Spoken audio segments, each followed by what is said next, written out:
இந்த விபூதி பாதத்துல தாரணா தியான சமாதி இது மூணும் அடுத்து அடுத்து சூத்திரங்களா இருக்கு. ஏன்னா அந்த ப்ராசஸும் தாரணா தியான சமாதி நமக்குள்ளார இது மூணு ஒன்னோடு ஒன்று தொடர்ந்து நிகழும்.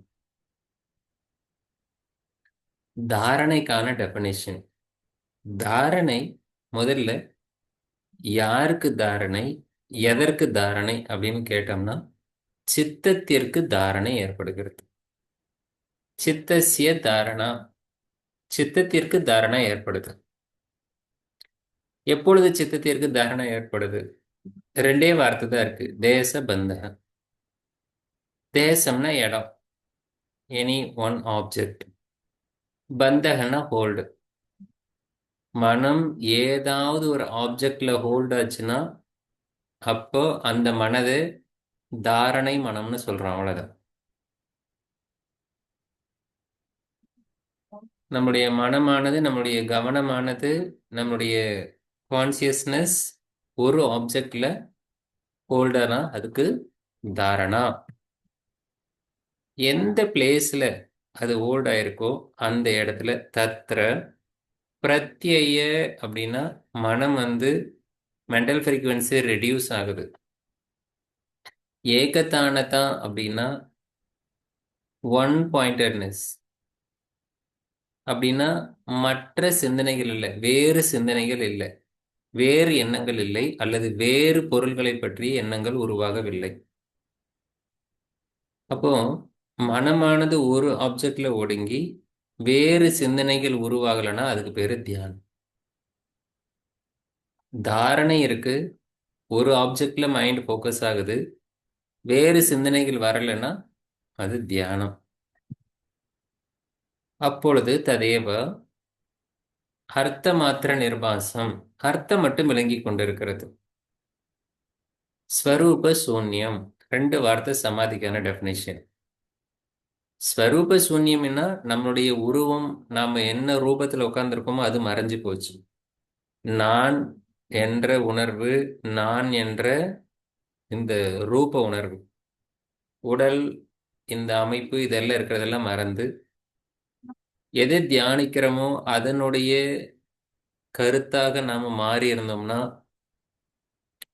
அர்த்த மாத்திரம் நிர்பாசம், அர்த்தம் மட்டும் விளங்கி கொண்டிருக்கிறது. அவ்வளவு. எதை தியானிக்கிறோமோ அதனுடைய தன்மையை உணர்வது சமாதி. நானுங்க ரூபமெல்லாம் மறந்துடும். ததேவ அர்த்த மாத்திர நிர்பாசம் ஸ்வரூப சூன்யமேவ சமாதி. திரயம் ஏகத்திர சம்யமஹா, மூணு சம்யமகன்னு சொல்றோம். எதை மூன்றும்?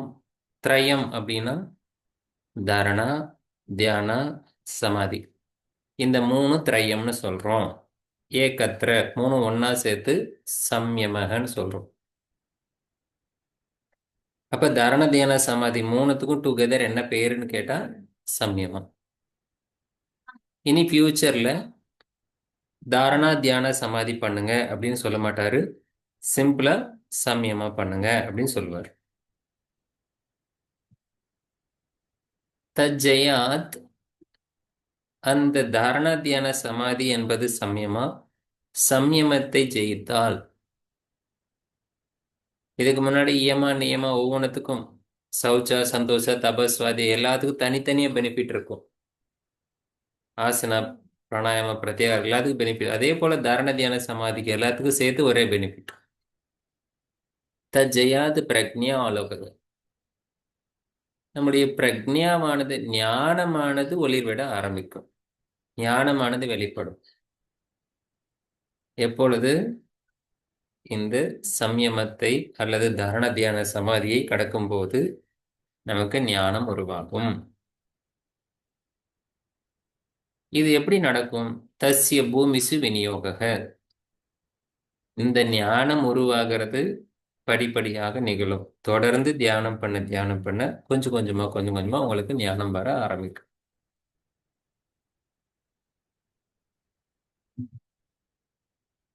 திரயம் அந்தரங்கம் பூர்வேபிய, எந்த திரயம்? இந்த தாரணா தியான சமாதி அப்படிங்கிறது அந்தரங்கம், அந்தரங்கமானவை, நமக்கு உள்ளார நிகழக்கூடியது, மனம் சார்ந்த விஷயம். பூர்வேபியாக, முன்னாடி இருக்கிறத நீங்க கம்பேர் பண்ணும்போது, தாரணா தியான சமாதி அப்படிங்கிற இந்த மூணும் யம நியம ஆசன பிராணாயாமா பிரத்யாகார கம்பேர் பண்ணும்போது இந்த மூணும் அந்தரங்கமானவை. ததவி பகிரங்கம் நிர்பீஜஸ்ய. ஆனா ஒரு யோகி, ததபி அப்படி இருந்தாலும் கூட, ஒரு யோகி நிர்பீஜ சமாதி அடைஞ்சிட்டான் அப்படின்னு சொன்னா, இந்த அந்தரங்கம்னு சொல்லக்கூடிய தாரண தியான சமாதி கூட பகிரங்கமாக மாறிடும். நம்ம சாதாரணமா தியானத்துல சமாதியில் இருக்கிற வரைக்கும், சபீஜ சமாதியில் இருக்கிற வரைக்கும் இதெல்லாம் அந்தரங்கமானது தான். ஆனா நிர்பீஜ சமாதி போயிட்டா, அதாவது இந்த சமாதி அந்தரங்கத்தை விட இன்னும் ஆழமா போனதுனால இதெல்லாம் வெளியே இருக்கு. அதனால இது பகிரங்கம்னு சொல்றோம். சிம்பிளா நிர்பீஜ சமாதியில தாரண தியான சமாதி அந்தரங்கமா பகிரங்கமான்னு கேட்டா பகிரங்கம்னு சொல்லணும். சாதாரணமா இருக்கும்போது அதெல்லாம் அந்தரங்கமானது. இந்த சூத்திரா புரிஞ்சிருச்சா? இதெல்லாம் கொஸ்டின் கேட்பாங்க. லிஸ்டிங் எல்லாம் வச்சிருக்காரு மகரிஷி பதஞ்சலி. ரொம்ப சிம்பிளா ஒரு உதாரணம் சொல்றேன். நீங்க வீட்டுக்குள்ளார போறீங்க, ஃபர்ஸ்ட் மெயின் கேட்ல நிக்கிறீங்க. அப்போ நீங்க ஃபர்ஸ்ட் மெயின் கேட்ல நிற்கும் போது, உங்களுடைய ஃபர்ஸ்ட் என்ட்ரன்ஸ் மெயின் டோர் கிட்ட நிற்கும் போது, வாசப்படி நிக்கிறீங்க, ஒரு பூனை உள்ளார இருக்கு. ம்? ஒரு பூனை உள்ளார இருக்குன்னு சொல்றீங்க. நீங்க அந்த பூனையை கிராஸ் பண்ணி சாமி ரூமோட வாசப்படியில போய் நினைக்கிறீங்க. உள்ளார சாமி ரூம் இருக்கு, ஹாலில் பூனை இருக்கு. இப்ப பூனை உள்ளார இருக்குன்னு சொன்னீங்களா, வெளியே இருக்குன்னு சொல்லுவீங்க?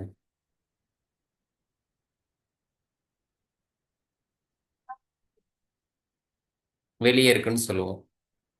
அப்போ எப்படி வந்து நீங்க எவ்வளவு உள்ளார போறீங்க அப்படிங்கறத பொறுத்து அது வெளி வருது, அவ்வளவுதான். அந்த மாதிரி நீங்க சாதாரணமா உள்ளார இருக்கும் வெளியே நம்ம ப்ராக்டிஸ் பண்ணிட்டு இருக்கும்போது அதை வந்து அந்தரங்கமானதுன்னு சொல்றோம். நிர்பீஜ சமாதிக்கு போயிட்டீங்கன்னா அது வெளியே நின்று போயிடும். அதனால அதை பகிரங்கம்னு சொல்றோம். ததபி பகிரங்கம் நிர்பீஜஸ்ய. இதோட உங்களுக்கு இந்த அஷ்டாங்க யோகம் அப்படிங்கிறது நிறைவடையுது. இனிமேல் இந்த பிரக்ஞா ஆலோக, உங்களுடைய சமாதி நீங்க தியானம் பண்ணும்போது சமாதியில ஞானம் எப்படி உருவாகுது, எப்படி மனம் சமாதி நிலையில படிப்படியா அது வந்து ஞானத்தை உருவாக்குது, அதை பத்தின எக்ஸ்பிளனேஷன் வருது. இது ரொம்ப முக்கியமா. நமக்கு ஞானம் எப்படி உருவாகுது நம்ம தெரிஞ்சுக்கணுமா? ஒரு யோகிக்கு ஞானம் தான் முக்கியம். எல்லோருக்கும் அதுதான் முக்கியம். ஏன்னா நம்ம ஏற்கனவே என்ன பண்ணி வச்சிருக்கோம்? அறியாமைதான் துன்பத்துக்கு காரணம். அறியாமைதான் துன்பத்துக்கு காரணம்னு சொல்றோம். அவித்யான்னு சொல்லியிருக்கோம். அவித்யாவை நம்ம டார்கெட் பண்ணி தூக்கணும்னா நமக்கு என்ன வேணும்? வித்யா வேணும், ஞானம் வேணும், விவேக கியாதி ஞானம். அந்த ஞானத்தை எதனால் பெறுவது? அஷ்டாங்க யோகத்தினால பெறப்படும். அப்ப அஷ்டாங்க யோகத்தினால உங்களுக்கு ஞானம் வரணும்னா அது எப்படி படிப்படியா நிகழுது அப்படிங்கிறது தான் இங்க இருந்து ஆரம்பமாகுது. முதல்ல 3 தலைப்புகளை ஞாபகம் வச்சுக்கோங்க. பரிணாமத்ரயம் அப்படின்னு ஞாபகம் வச்சுக்கோங்க. பரிணாமத்ரயத்துல 3 பரிணாமங்கள் நிகழுது. நிரோத பரிணாமம், சமாதி பரிணாமம், ஏகாகிரத பரிணாமம். 3 பரிணாமம் நம்ம சிலபஸ்ல கொடுத்துருக்காங்க. இந்த நிரோத பரிணாமம்ங்கிறது நம்மளுடைய மனமானது வெளி உலக விஷயங்களில் நாட்டமுடையதாக இருக்கு. அது எப்பொழுது ஒடுங்க ஆரம்பிக்கிறதோ, எப்பொழுது நிரோதமாக ஆரம்பமாகுதோ அது நிரோத பரிணாமம். அதை யார் ஒடுக்குறாங்க அப்படின்னா, ஒரு மனம் வெளியில் அலையக்கூடியது, இன்னொரு மனமானது அதை ஒடுக்குது. அந்த ஒடுக்குற மனம் எங்க இருந்து வருதுன்னா, அது சம்ஸ்காரத்துல இருந்து தான் வருது. சம்ஸ்காரவாகித பிரசாந்த சம்ஸ்காரம். தஸ்ய பிரசாந்தவாகித சம்ஸ்காரம்.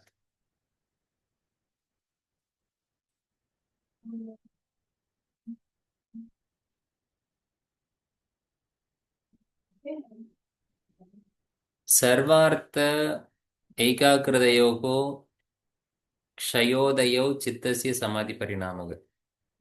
சித்தத்திற்கு சமாதி பரிணாமம்னு ஒன்று உருவாகுது.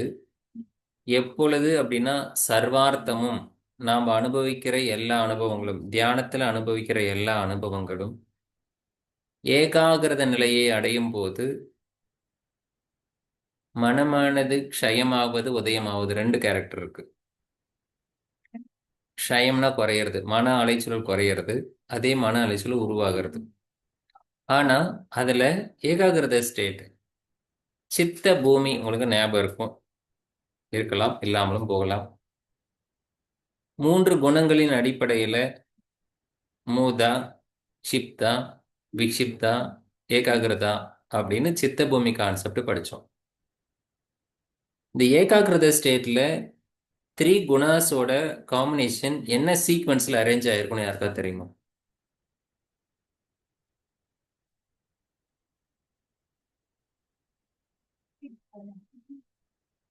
த்ரீ குணாஸை பேஸ் பண்ணியிருக்கோம் சார். ம். ஆமா, எல்லாமே த்ரீ குணாஸ் பேஸ் பண்ணியிருக்கு. இதனுடைய த்ரீ குணாஸ்ல ஏகாகிரத ஸ்டேட்ல என்ன மாதிரி குணாஸ் அரேஞ்ச் ஆயிருக்கும்?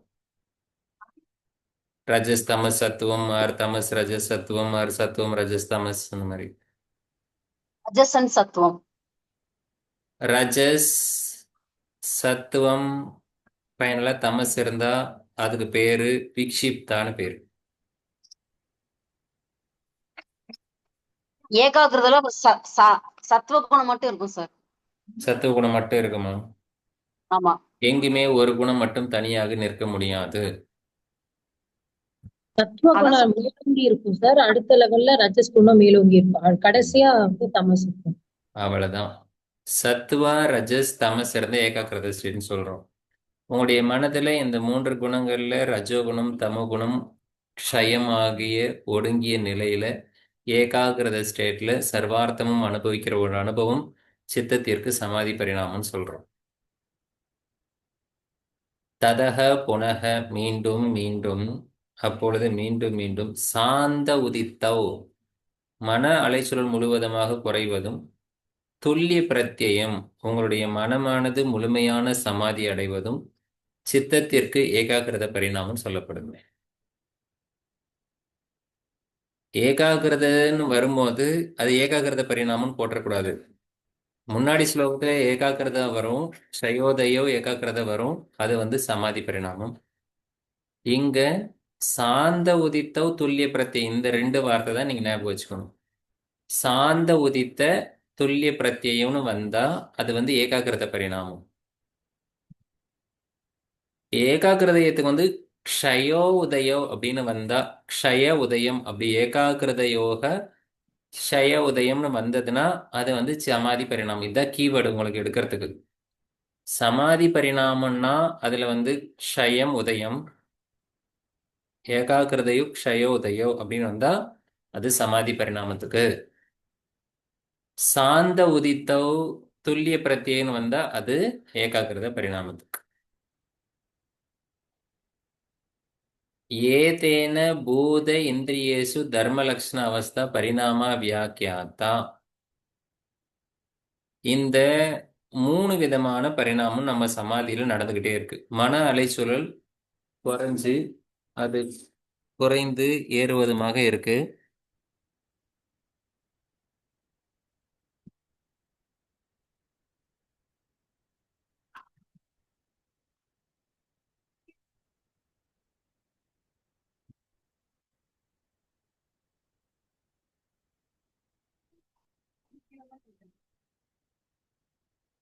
மன அலைச்சூழல் மிகவும் குறைவதும், அது குறைந்ததுலேயும் அதுலேயும் மனம் வந்து கொஞ்சம் அலைஞ்சுக்கிட்டு தான் இருக்கும். அந்த மாதிரி மனம் அலைச்சல் குறைஞ்சு இயங்குவதனால இந்த 3 விதமான பரிணாமம் நிகழுது.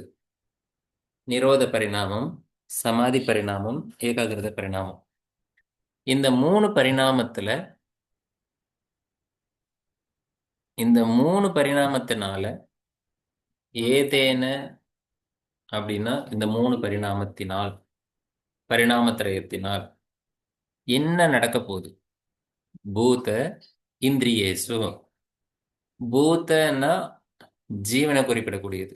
சரி, ஜடப்பொருள், இந்த ஒட்டுமொத்த பிரபஞ்ச பஞ்சபூதங்களை சொல்லக்கூடியது.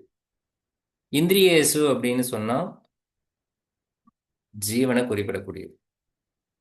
இந்த உலகத்துல 2 தான் இருக்கு. ஒன்னு ஜடப்பொருள், இன்னொன்னு உயிருள்ள பொருள். இந்த 2 தவிர வேற ஒண்ணும் இல்லை. ஜடப்பொருளுக்கும் உயிருள்ள பொருளுக்கும் என்ன வித்தியாசம்? இந்த உலகத்தில் இருக்கிறது எல்லாமே ஜடப்பொருள். இமேஜின் பண்ணிக்கோங்க. எந்தெந்த ஜடப்பொருளுக்கெல்லாம் இந்திரியங்கள் இருக்கோ, சென்ஸ் ஆர்கன் இருக்கோ, அதெல்லாம் ஜீவன்கள். அப்போ உயிருள்ள உயிரில்லாத எல்லா பொருளையும் இங்க கொண்டாந்து 2 வார்த்தையில அடக்கிட்டாரு. பூத இந்திரியேசு. என்னென்னலாம் உங்களுக்கு தெரியணும்னா, தர்ம லக்ஷண அவஸ்தா பரிணாமம்.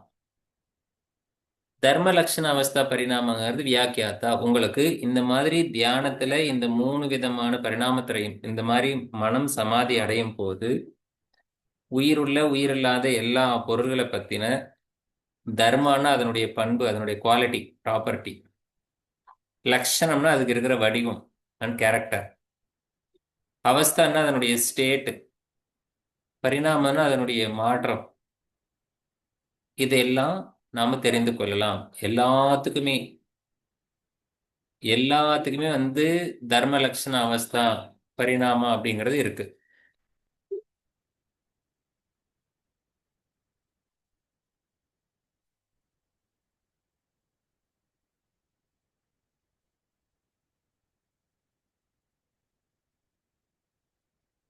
ஃபார் எக்ஸாம்பிள், காமன் சால்ட் தெரியுமா? Common salt NaCl, sodium chloride. Sodium குளோரைடோட தர்ம லட்சண அவஸ்தை யாராவது விளக்க முடியுமா?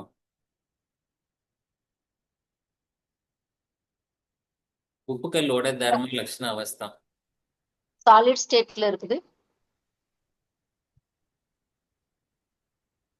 சாலிட் ஸ்டேட்ல இருக்கா? ம், அது அதுவும் அவஸ்தா. அப்புறம் ஆக்சுவலி லிக்விட் ஃபார்ம்ல இருந்து தான் நம்ம சாலிடா எடுத்தோம். அதை இவாபரேட் பண்ண வச்சு ஓகே, அது சாலிட் ஆச்சு. அது கிறிஸ்டல் ஃபார்ம்ல இருக்குது. அது கிறிஸ்டல் ஃபார்ம்ல இருக்கு. இந்த சம் 4 கிரெயின்ஸ் வார்த்தைக்கான மீனிங் கொண்டாந்து போறதுங்களே, தர்ம லக்ஷண அவஸ்தா பரிணாமம். தாக்கி லிக்விட்ல இருந்து நம்ம சாலிடா மாத்தணும். ம், கிறிஸ்டல் ஃபார்மா இருக்குது. ம், கிரேஸ் கலர். ம். தர்ம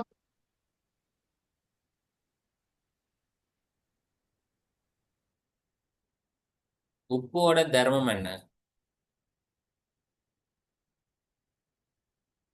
சால்ட்டோட தர்மம் உவர்ப்பு. நீரில் கரைவது. உவர்ப்பு சுவையை கொடுப்பது, அது அதனுடைய தர்மம். ம்?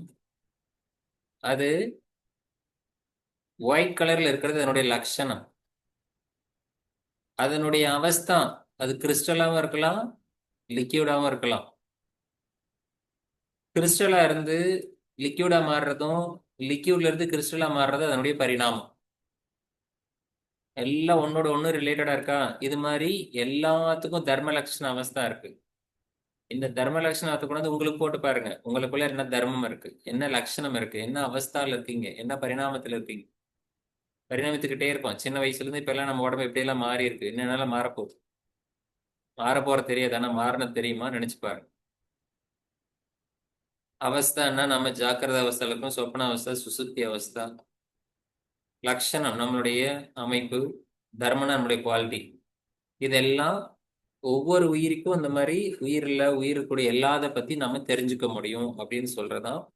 இது எப்ப நமக்கு ஏற்படுது அப்படின்னா, இந்த 3 விதமான பரிணாமத்திரயத்தில் நம்ம தியானம் பண்ணிட்டு இருக்கும்போது, தாரணா தியான சமாதி நடந்துட்டு இருக்கும்போது இந்த பரிணாமத்துறையை நடந்து இப்படி எல்லாம் நமக்குள்ள தெரிய ஆரம்பிக்குது. இப்படிதான் தஸ்ய பூமிசு விநியோக ஞானமானது இப்படிதான் வெளிப்பட ஆரம்பிக்குது. இந்த ஞானத்தை தொடர்ந்து நம்மளை யாருன்னு நம்ம தெரிஞ்சுக்க முடியும். சாந்த உதித்த அவ்யபதேசிய தர்மானுபாதி தர்மி,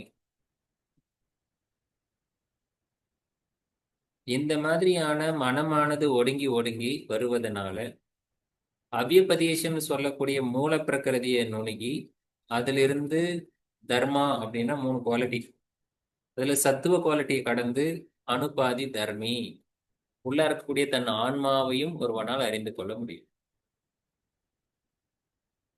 இதுதான் தியானம் பண்ணா உங்களை நீங்க யாருன்னு தெரிஞ்சுக்கலாம் அப்படின்னு சிம்பிளா சொல்றாங்கல்ல, அதுதான் பிரமாண்யத்துவம் பரிணாமஹன்யத்துவே ஹேத்து. பரிணாமத்துல நிறைய சேஞ்சஸ் இருக்கு. பரிணாமம்னாலே செஞ்சுதான். இந்த பரிணாமத்துல வேறுபாடு இருக்கு. ஒரே மாதிரி பரிணாம நிகழ்தானே இல்லை. அதுக்கு காரணம் கிரமத்துல இருக்கக்கூடிய வேறுபாடு. கிரமம்னா என்னன்னு தெரியுமா? ஆர்டரா சார்? ம், வரிசை. ஆர்டர் வரிசையா? ஆர்டர், வரிசை.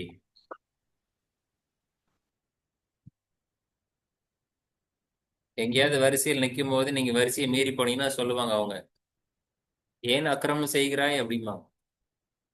அப்போ கிரமத்துல இருந்து அந்த வரிசையில வரல அப்படின்னா அது அக்கிரமம். அப்போ எதுக்கு பின்னாடி எது வரணும், அடுத்தடுத்து என்ன நிகழ்வு நிகழணுங்கிறது கிரமம். அதுல ஏதாவது சேஞ்சஸ் வந்துச்சுன்னா பரிணாமத்துல சேஞ்சஸ் வந்துடும். இந்த பரிணாமத்திரைய சமயமா நிரோத பரிணாமம், சமாதி பரிணாமம், ஏகாகிரத பரிணாமம், இந்த 3 நமக்குள்ளார தொடர்ந்து நிகழ்ந்து கொண்டே இருக்கக்கூடியது. அது மேலேயே சமயமா பண்ணீங்கன்னா அதீத அநாகத ஞானம் கிடைக்கும். அதீத ஞானம் அநாகத ஞானம்னா இதுக்கு முன்னாடி என்னென்னலாம் நிகழ்ந்ததோ அது பாஸ்ட் நாலேஜ், ஃபியூச்சர் நாலேஜ், இந்த இரண்டும் உங்களுக்கு தெரியும். பரிணாமத்திரைய சமயமா அதீத அநாகத ஞானம், அப்படி நீங்க மனப்பாடம் பண்ணிக்க வேண்டியது. இது சர்வபூத ருத்த ஞானம்.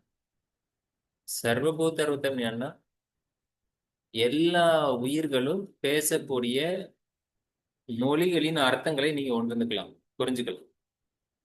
எப்படி முடியும்? சப்தார்த்த பிரத்யானா, சப்த அர்த்த ஞானம். எந்த ஒரு சொல் சப்தமாக வந்தாலும் அது ஒரு அர்த்தத்தையும் ஒரு ஞானத்தையும் கொடுக்கும். அதான் சப்தார்த்த ஞானம்.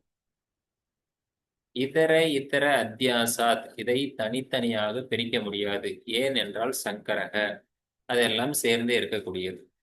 ஆனாலும் தத் பிரபிபாக, அதை பிரபிபாகமாக பிரிச்சு சப்த அர்த்த ஞானத்தை பிரித்து சமயமா செய்தால் உங்களால சர்வ ஜீவனுடைய சவுண்டையும் உங்களால புரிஞ்சுக்க முடியும். சர்வபூத ருத ஞானம். சம்ஸ்கார சாக்ஷாத், சாக்ஷாத் சம்ஸ்கார கரணா, உங்களுடைய சம்ஸ்காரத்து மேல நேரடியாக சமயமா செய்தால் உங்களுக்கு பூர்வ ஜாதி ஞானம் கிடைக்கும்.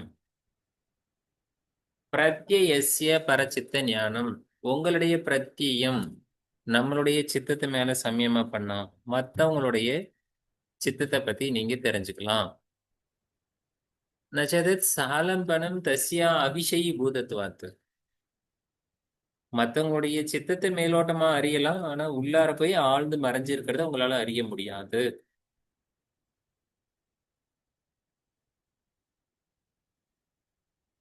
அபராந்த ஞானம், சரி இங்க இருக்கு அந்தர்தானம். இது அந்தர்தானம் வந்து தன்னை மறைத்துக் கொள்ளுதல். எப்படி அப்படின்னா, இப்ப விக்ரம் தீபாலாம் இருக்காங்கல்ல, அந்த மாதிரி ஸ்கிரீன்ல அவங்கள உங்களுக்கு தெரியறாங்களா என்ன? தெரியல தானே? ஏன்னு தெரியுமா? அதான் அபராந்த ஞானம். காய ரூப சம்யமாத் தத் கிராகிய சக்தி ஸ்தம்பி சக்ஷு பிரகாச அசம்பிரயோகி அந்தர்தானம். காய ரூப சமயமாத்து, நம்ம காய ரூபம் நம்ம உடம்பு ரூபத்தை மேல சமயமா பண்ணி நம்ம உடம்புக்கு ஒரு கிராகிய சக்தி இருக்கு. அது என்னன்னா, ஒருத்தரோட கண்ணுல இருந்து ஒரு பார்வை வந்து நம்ம மேல பட்டு அது ரிட்டர்ன் அவங்க கண்ணுக்கு போனாதான் நம்ம அந்த பொருள் தெரியும். எந்த ஆப்ஜெக்ட், நம்ம ஒரு ஆப்ஜெக்டை பார்க்கறோம்னா நம்ம கண்ணுல இருந்து ஒரு பயோமேக்னட்டிசம், ஒரு ஜீவகாந்தம் கண்ணுல இருந்து வந்து ஒரு ஆப்ஜெக்ட் மேல பட்டு ரிட்டர்ன் அதே கண்ணுக்கு போனாதான் நமக்கு கண்ணு தெரியும். ஒரு பொருளை நம்ம அப்படிதான் உணரணும். இது மாதிரி நம்ம மேல ஒருத்தரோட பார்வை வந்து படும்போது அது திரும்பி போகாம நம்ம ஹோல்டு பண்ணிக்கிறோம். நம்ம கிட்டயே வச்சுக்கிட்டோம்னா திரும்பி அவங்க கிட்ட போகாது, அவங்க கண்ணுக்கு போகாது அந்த ஒளி. அதனால அவங்க கண்ணுக்கு தெரிய மாட்டோம். சக்ஷு பிரகாச, கண்ணுல இருந்து சக்ஷுன்னா கண்ணு, பிரகாசம் கண்ணுல இருந்து வர பார்வை. அசம்பிரயோகே, அது திரும்பி அவங்க கண்ணுக்கு போய் சேராது, சம்பிரயோகம் ஆகாது. அதனால நம்ம அந்தர்தானம், நம்மை நாம் மறைத்துக் கொள்ளலாம். ஏதேன சப்தாதி அந்தர்தான முக்தம், இதே போல சப்தம் முதல் கொண்டு ரூப ரச கந்தன் சொன்னோம் இல்லையா, அது எல்லாமே உங்களால இது போல கண்ட்ரோல் பண்ண முடியும்.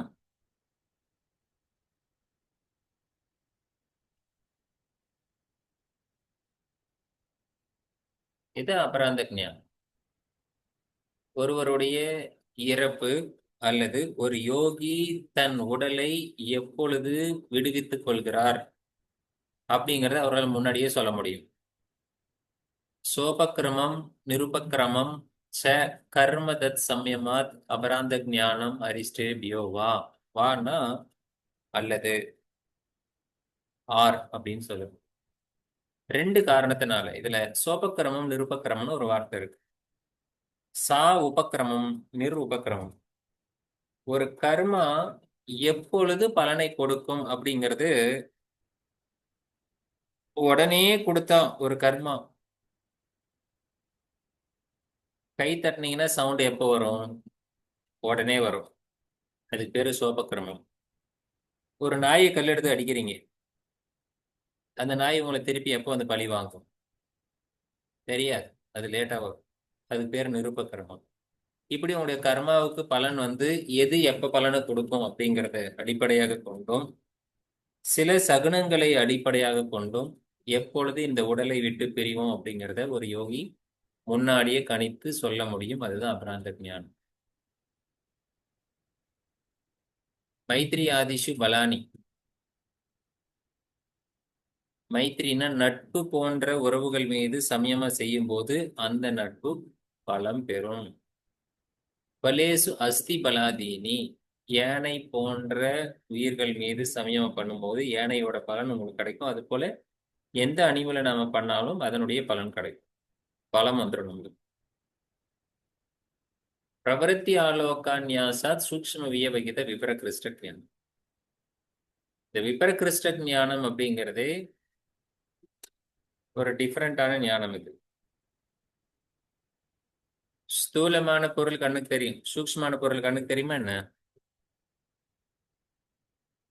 சூக்ஷ்மமான பொருள் கண்ணுக்கு தெரியாது. ஒரு சூக்ஷ்மமான பொருளை அது மறைச்சு வச்சுக்கணும். சும்மா வச்சால கண்ணுக்கு தெரியாது, மறைச்சு வைக்கணும். அது தூரத்துல கொண்டு போய் மறைச்சு வச்சிருக்கிற சூக்ஷ்மமான பொருள் கூட உங்களுக்கு தெரியும். அது என்ன அப்படின்னா இந்த பிரவருத்தி ஆலோகா அப்படின்னு சொல்லக்கூடிய உள்ளுணர்வா வரக்கூடிய ஞானத்தின் மூலமாக நீங்க இந்த மாதிரி தூரத்துல இருக்கக்கூடிய பொருளை கூட உங்களால பார்க்க முடியும், அறிந்து கொள்ள முடியும். இது விப்ரகிருஷ்ட ஞானம். புவன ஞானம் சூரிய சமயமாக்கு. புவனம்னா உலகம். சூரியன் மீது சமயமா செய்தால் சூரிய குடும்பத்தில் இருக்கக்கூடிய ஒரு உலகத்தை பத்தி நீங்க முழுசா தெரிஞ்சுப்பீங்க. சந்திரே தார வியோக ஞானம். சந்திரன் மீது சமயமா செய்தால், தாரான நட்சத்திரம், ஸ்டார்ஸ், வியோகம்னா அரேஞ்ச்மெண்ட், அரேஞ்ச்மெண்ட்ஸ் ஆஃப் ஸ்டார்ஸை வந்து நீங்க சந்திரன் மேல தியானம் பண்ணி அறிந்து கொள்ளலாம். துருவே தத்கதி ஞானம். துருவ நட்சத்திரத்து மேல சமீபம் பண்ணி இந்த நட்சத்திரங்களுடைய அமைப்பெல்லாம் நீங்க அதனுடைய நகர்வு மூவ்மெண்ட் ஆஃப் ஸ்டார்ஸ் அதை நீங்க தெரிஞ்சுக்கலாம். நாபி சக்கரே காய வியூக ஞானம். நாபி சக்கரம் எங்க இருக்கு? தலைமையில இருக்கா? மணிப்பூர். மணிப்பூர். அது எங்க இருக்கு அந்த ஊரு? நாபி சக்கரம் கேட்டீங்களே, நாபி சக்கரா. வயிற்று பகுதி சார். ஆ? வயிற்று பகுதி சார். வயிற்று பகுதி, நேவல் பகுதி. நம்ம நேவல் பகுதி அல்லது மணிப்பூரம் சொல்லக்கூடிய இங்க நாபி சக்கரான்னு சொல்லப்படுது. நாபி சக்கரத்தை மேல சமயமா பண்ணீங்கன்னா உங்களுக்கு என்ன கிடைக்கும்? காய வியூக ஞானம். காய வியூகம்னா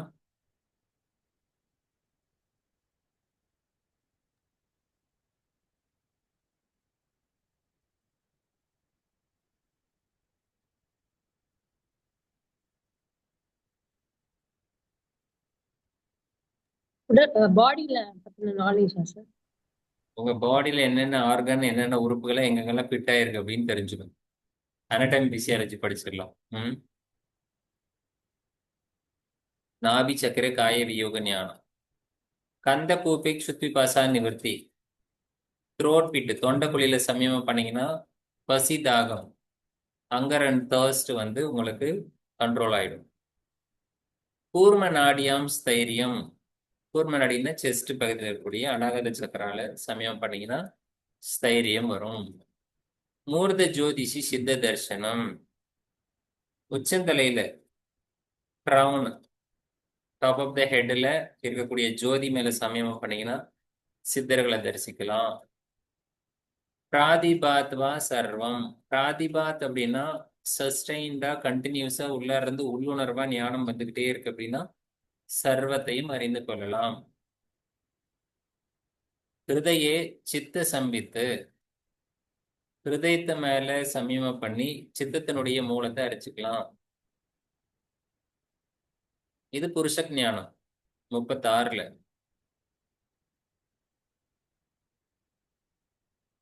சத்துவ புருஷ அந்யதா சார் அத்தியந்தா அசங்கீரண யோகம்.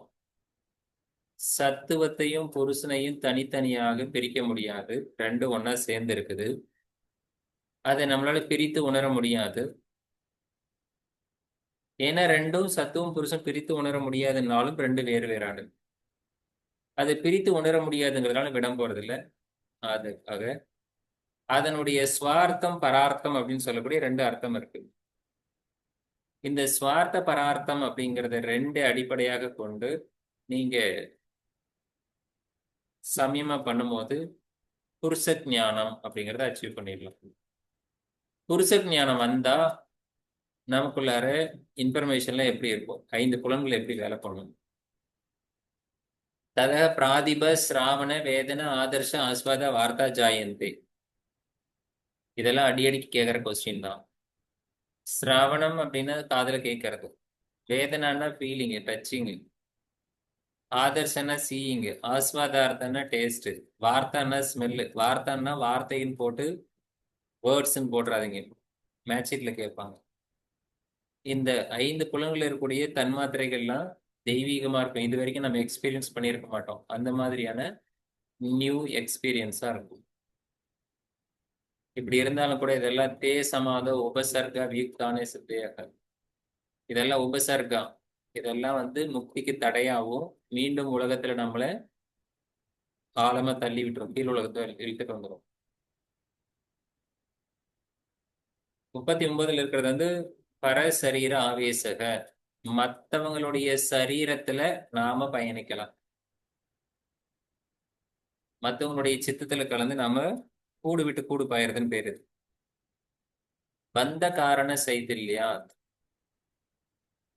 நம்முடைய உடம்போட இந்த மனமானது பந்தப்பட்டு இருக்கிறது. அதை நீங்க தளர்த்தி கொள்வதன் மூலமாக இந்த உடம்பை விட்டு இன்னொரு உடம்புலையும் மனதை எடுத்துட்டு போய் பயணிக்கலாம். உதான ஜெயாத். உதான வாயுவை நீங்க ஜெயிக்கிறதன் மூலமாக ஜல பங்க கண்டக ஆதிசு எக்ஸெட்ரா. ஜலன தண்ணி, பங்கன சேரு, கண்டகன முள்ளு. இது போல தண்ணி, சேரு, முள்ளு அது மேலாம் அசங்கக பட்டும் படாம நீங்க நடந்து போயிட்டு இருக்கலாம். மற்றவங்களுக்குலாம் நீங்க முள்ளு மேல நடந்து போற மாதிரி இருக்கும். ஆனா முள்ளு மேல நீங்க பட்டும் படாம நடந்து போயிட்டு இருப்பீங்க. எப்பொழுது உதான வாயுவை நீங்க ஜெயிக்கிறதன் மூலமா. சமான வாயு மேல சமயம் பண்ண என்ன ஆகும்? சமான ஜெயாத் பாடி இருக்காதாங்க சார்? ம் அப்ப பிசிக்கல் பாடி வந்து வெயிட்லெஸ்ஸா இருப்பாங்க. உதான வாயு மேல் நோக்கி போறதுனால நம்மளை தூக்கிட்டு போயிடும். அப்படியே தூக்கி லேஸ் ஆயிடுது. சமான ஜெயத் பிரஜ்வலனம். சமான வாயு மேல சமயம் பண்ணீங்கன்னா உங்க பாடி எல்லாம் லூமினேட் ஆகி ரேடியன்ட் ஆகி ஜொலிக்க ஆரம்பிச்சு. ஸ்ரோத்ர ஆகாசையோ சம்பந்த சமயமா திவ்யம் ஸ்ரோத்ரம். ஸ்ரோத்ரானா காது, ஆகாசுனா விண்ணு, பஞ்சபூதங்கள்ல பித்து. சம்பந்த சமயமா இந்த காதுக்கும் ஆகாசுக்கும் என்ன சம்பந்தம் இருக்குன்னு கண்டுபிடிச்சிட்டிங்கன்னா அது மேல சமயமா பண்ணீங்கன்னா திவ்யமான ஒலிகள் எல்லாம் கேட்கலாம். காய ஆகாசிய சம்பந்த சமயமா லகு தூல சமபத்தி ஆகாச கவனம். காயத்துக்கும் உடம்புக்கும் ஆகாசுக்கும் என்ன சம்பந்தம் இருக்குன்னு தெரிஞ்சு சமயமா பண்ணீங்கன்னா லகு அப்படின்னா வெயிட்லெஸ் ஆகி தூள ஒரு காட்டன் போல நீங்க வானத்துல பறக்கலாம். பகிஹி அகல்பிதா விருத்திஹி மகா விதேக ததக பிரகாச ஆவரண சயக. பிரகாச ஆவரணம், பிரகாச ஆவரணத்தை ததக்ஷீயத்தை பிரகாச ஆவரணம் ஒரு இடத்துல படிச்சிருப்போம். பிராணாயாமாவோட பெனிஃபிட். அது போல இங்க பகிஹி அகல்பிதா விருத்தி, வெளி விஷயங்கள்ல இருந்து நம்மளுடைய மனமானது கல்பித விருத்திகளை உருவாக்கக்கூடியது. அதுல இருந்து நீங்க ஓவர் கம் பண்ணிட்டீங்கன்னா மகா விதேகம், இந்த உடல் என்ற இந்த பிசிக்கல் பாடியிலிருந்து நீங்க சூக்ஷ்ம சரீரம் எடுத்துக்கலாம். அந்த சூக்ஷ்ம சரீரத்துல நீங்க அனுபவங்களை அனுபவிக்கும் போது உங்களுடைய இந்த பிரகாச ஆவரணம் வினைப்பதிவை நீங்க கழிக்கலாம். இப்ப இந்த 45ல நீங்க ஒரு விஷயத்தை சமயமா பண்ணி ஜெயிக்கணும். அது என்னன்னா பஞ்சபூதங்களை ஜெயிக்கணும். பஞ்சபூதங்களை ஜெயிச்சுட்டா எல்லாமே உங்க கண்ட்ரோலுக்கு வந்துடும். எப்படி பஞ்சபூதங்களை ஜெயிக்கிறது? ஸ்தூல ஸ்வரூப சூக்ஷ்ம ஸ்வரூப எல்லா பொருளுக்கும், எல்லா பொருளுமே இங்க இருக்கக்கூடிய எல்லாமே பஞ்சபூதங்களால் ஆனது சர்வமும். அதுக்கு எல்லாத்துக்கும் ஸ்தூல ஸ்வரூபம் சூக்ஷ்ம ஸ்வரூபம் ரெண்டு இருக்கு. சூக்ஷ்ம ஸ்வரூபம் ஸ்தூல ஸ்வரூபம்னு ரெண்டு பகுதி இருக்கு. எது எடுத்தாலும் அதுக்கு ஸ்தூல வடிவம் சூக்ஷ்ம வடிவம் இருக்கு. தண்ணி எடுத்தீங்கன்னா தண்ணி குளிரா இருக்கும். இன்னொன்று நீங்க அதனோட குளிர்ச்சின்னு ஒன்று இருக்கு, அது சூக்ஷ்ம ஸ்வரூபம். தண்ணி நீங்க கண்ணுல பாக்குறது ஸ்தூல ஸ்வரூபம். நெருப்பு ஜுவாலையை நீங்க கண்ணுல பாக்குறீங்க, அது ஸ்தூல ஸ்வரூபம். அதனுடைய வெப்பம் சூக்ஷ்ம ஸ்வரூபம். இப்படி எதை எடுத்தாலும் அதுக்கெல்லாம் ஸ்தூல ஸ்வரூபம் சூக்ஷ்ம ஸ்வரூபம் இருக்கு. அந்த ஸ்தூல சூக்ஷ்ம ஸ்வரூபத்துல நீங்க சமயமா பண்ணும்போது பஞ்சபூதங்களை ஜெயித்து விடலாம். பஞ்சபூதங்களை ஜெயிச்சா என்ன பலன் கிடைக்கும்? அதோ அனிமாதி. அனிமா ஆதினா அனிமா முதற்கொண்டு வரக்கூடிய அஷ்டம சித்தி. பிராதுர்பாவக காய சம்பத்து. அது மட்டும் இல்ல, உங்களுக்கு காய சம்பத்தும் கிடைக்கும். அந்த காய சம்பத்தினால காய சம்பத்து கிடைச்சா இந்த பஞ்சபூதங்களால் இருந்து, தத்துன பஞ்சபூதங்களை சொல்லுது, தத் தர்ம அனபிகாத்தக, பஞ்சபூதங்களில் இருந்து வரக்கூடிய இடர்பாடுகள் உங்களை பாதிக்காது. அஷ்டமா சித்தி கிடைக்கும். அதே போல பஞ்சபூதங்களுடைய பாதிப்பு உங்களுக்கு இருக்காது. காய சம்பத்துன்னா அதுக்கு லட்சணம் என்னென்ன இருக்குன்னு பாருங்க. ரூப லாவண்ய பல வஜ்ர சம்மரணத்வானி காய சம்பத்து. இதெல்லாம் ரூபன்னா நம்மளுடைய உடல் உருவம், லாவண்யம்னா பியூட்டிஃபுல் நம்முடைய கிரேஸ், பலம்னா பலம் தான், வஜ்ரம்னா வஜ்ரம் உறுதியா இருக்கிறது, சம்மரணத்வானி டியூரபிலிட்டி, ஹோம்னஸ். இதெல்லாம் காய சம்பத்து, நம்ம உடல் செல்வங்கள். அதே போல இப்ப நம்ம இந்திரியங்களை ஜெயிக்கணும். பஞ்சபூதங்கள் இந்திரியங்கள் அவ்வளவுதான். இந்திரியங்களை எப்படி ஜெயிக்கிறது? கிரகண ஸ்வரூபம் அஸ்மிதா ஸ்வரூபம் ரெண்டு இருக்கு. நம்ம புலன்களுக்கு ஒவ்வொன்றுத்துக்கும் ஒரு ஸ்வரூபம் இருக்கு. இதெல்லாம் அஸ்மிதாவை அடிப்படையாக கொண்டு இருக்கிறது. இது ரெண்டு பிரிச்சு சமயமா பண்ணீங்கன்னா கிரகண ஸ்வரூப அஸ்மிதா ஸ்வரூப அன்வயார்த்தவத்துவ சமயமா இந்திரியங்களை ஜெயிச்சிடலாம். இந்திரியங்களை ஜெயிச்சா என்ன பலன் கிடைக்கும்? ததோ மனோஜவித்துவம் விகரண பாவக பிரதான ஜெயஸ். பிரதானம்னா மூல பிரகிருதியை ஜெயிச்சிடலாம். விக்கரணக, கரணம்னா கருவிகள். இந்த புலன்களை எல்லாம் கடந்து உள்ளார இருக்கக்கூடிய மூல பிரகிருதியை நம்மளால ஜெயிக்க முடியும். சத்துவ புருஷ அந்யதா கியாதி மாத்திரஸ்ய சர்வபாவா திருஷ்டா திருத்தும் சர்வஜா திருத்துவம் ச. சத்துவம் புருஷா, சத்துவங்கிறது மூல பிரகிருதியில இருக்கக்கூடிய ரஜோகுணம் தமோ குணம் தவிர்த்து இருக்கக்கூடிய சத்துவம் மட்டும். சத்துவம் புருஷன் தான் பக்க பக்கத்தில் இருக்கக்கூடியது. இது ரெண்டு வேறானது. இந்த ரெண்டையும் நாம தெரிஞ்சுக்கிறோம். சத்துவம் வேறு புருஷன் வேறுன்னு தெரிஞ்சுக்கிறோம். இப்ப சர்வ பாவா, அனைத்தையும் பாவிக்கிற, அனைத்தையும் ஆளக்கூடிய தன்மையும் சர்வ ஞானமும் நமக்கு கிடைக்குது. சர்வ வல்லமையும் சர்வ ஞானமும் கிடைக்குது. எப்பன்னா சத்துவம் புருஷம் வேறானது அப்படின்னு நீங்க எப்ப தெரிஞ்சுக்கிறீங்களோ அப்போ உங்களுக்கு இந்த சர்வ ஞானம் கிடைக்குது. தத் வைராகியாத், அது மேல உங்களுக்கு வைராகியம் வருதுன்னா எது மேல? சர்வ ஞானத்தின் மீதும் சர்வ வல்லமை மீதும் உங்களுக்கு அதெல்லாம் கிடைக்கிறதே பெருசு. கிடைச்ச பிறகு அதுக்கு மேல வைராகியம் அதை விட்டுறணுமா? அப்ப சர்வ ஞானம் பெற்றாலும் அதில் என்னதான் பண்ண போறோம்? விடதான் போறோம். அப்படி நீங்க விட்டுட்டீங்கன்னா தத் வைராகியாத், அப்படி விடும்போது அபி தோஷ பீஜக்ஷய கைவல்யம், தோஷமானது, தோஷம் பீஜம் நம்முடைய வினை பதிவு இதெல்லாம் க்ஷயமாகி கைவல்யம் ஏற்படுகிறது. இந்த கைவல்யம் கைவல்யத்துக்கு டெபினிஷன் முடிஞ்சிருச்சு. ரெண்டாவது பாத்துல 25வது சூத்திரத்துல ஒரு கைவல்யத்துக்கு ஒரு டெபினிஷன் இருக்கும். விபூதி பாத்துல 51வதுல ஒரு டெபினேஷன் இருக்கும். 56ல் ஒரு டெபினேஷன் இருக்கும். கைவல்ய பாத்துல கடைசியில 34வது சூத்திரத்துல ஒரு டெபினேஷன் இருக்கும். சமாதி பாதத்துல 3வது சூத்திரத்துல ஒரு டெபினேஷன் இருக்கும். இதெல்லாம் கைவல்யம் தான்.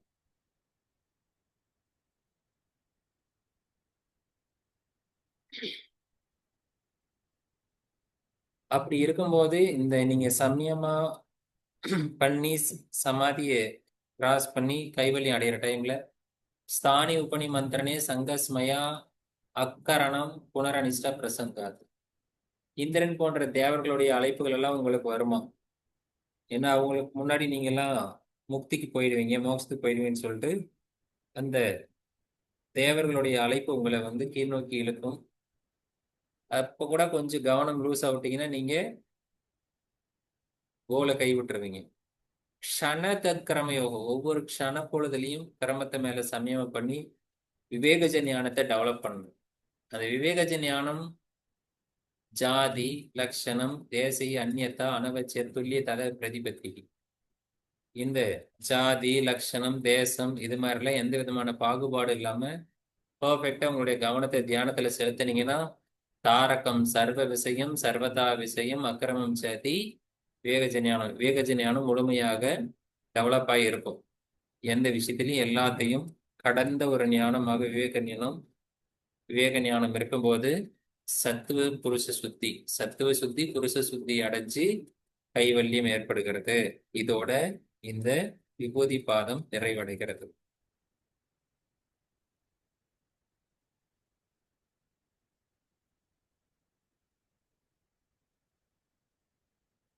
அடுத்து நமக்கு கைவல்ய பாதம் பாடமாக உள்ளது.